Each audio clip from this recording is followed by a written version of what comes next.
The government today announced an additional 10 billion ringgit assistance package targeted at helping SMEs that have been affected by the movement control order and COVID-19. Among the measures include expanded subsidies for SMEs with employees earning 4,000 ringgit and below. The subsidies now range from 600 up to 1,200 based on the total number of employees, and with the caveat that the SME retain the employees for 6 months. All eligible micro SMEs will be entitled to the Prihatin grant, which is a special grant of 3,000 ringgit. The package also includes a tax break for landlords that give rental discounts or exemptions to SMEs. Specifically, they would have had to given a 30% discount in order to qualify. SMEs that operate on government-linked premises such as Mara and Petronas will also be given discounts or rent exemptions. The government will also be lowering the foreign worker levy by 25% for SMEs with employee permits expiring between April 1st and December 31st, 2020.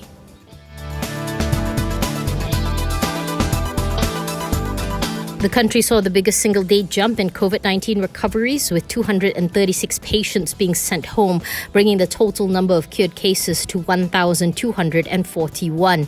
Health DG Datuk Dr. Noor Hisham Abdullah says that the total number of confirmed cases now stands at 3,793, with 131 new cases being recorded today. The country also recorded one new fatality, which brings the COVID-19 death toll to 62 cases. It should also be noted that all 4 districts in Kuala Lumpur are now classified as red zones, as Cheras joined the list at noon yesterday. There are currently 18 areas classified as red zones, with 16 of them in Peninsular Malaysia. Earlier today, the MOH also announced that it had fast-tracked the process of implementing drug trials to treat COVID-19 patients in 9 hospitals located all across the country.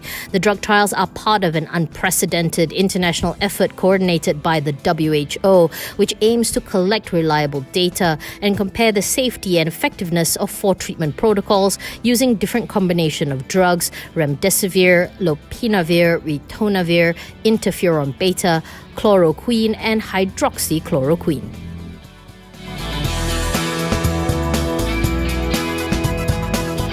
The government has revoked the permission given to Heineken Malaysia to operate during the movement control order period, according to FD Minister Tan Sri Anwar Musa. In a tweet, Anwar Musa says that the permission was cancelled as it was not in line with the policy set up by the government.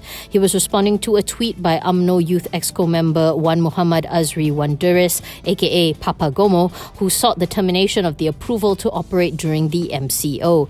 This follows a statement by Heineken on April 5th, saying it has received approval from the government for the brewer to resume limited operations with a minimal number of essential workers in the period. Previously, Heineken had not been allowed to operate during Phase 1 of the MCO from March 18th to 31st.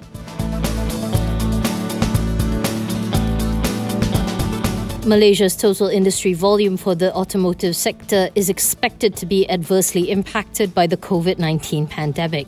MAA President Dato' Aisha Ahmad says it is still too early for the association to revise its TIV forecast, although she admits that TIV will be negatively affected. At the start of the year, the MAA had announced that TIV had been expected to come in 0.4% higher year-on-year at 607,000 units from 604,287 units in 2019. This forecast takes into account consumer spending moderation amid economic uncertainties and tighter access to credit from banks resultant of high household debts. This year's forecast includes 552,000 passenger vehicles and 55,000 commercial vehicles.